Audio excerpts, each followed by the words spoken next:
வணக்கம் நண்பர்களே. நம்ம ஜூலியோட பப்பி சேல்னு யூடியூப்பில் போட்டிருந்தோம். அதை பார்த்துட்டு ஆந்திரா குப்பத்திலிருந்து நண்பர் குமார் அவர்கள் தொடர்பு கொண்டார். குட்டி போட்டு 50 நாள் பிறகு வாங்க, நான் கூப்பிட்றேன் அப்படின்னு சொல்லியிருந்தேன். நேற்று அவர் வந்திருந்தார். குப்பத்திலிருந்து அவினாசி பைபாஸ் இறங்க சொல்லிட்டோம். அவினாசி பஸ் நிலையம் அருகே பைபாஸில் அவருக்கு குட்டி கொடுக்கப்படுகிறது. அவரோட பையனும் கூப்பிட்டு வந்திருக்காரு. பையனு ஹாப்பி.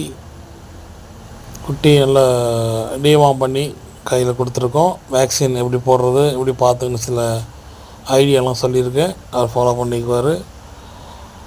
Thank you very much.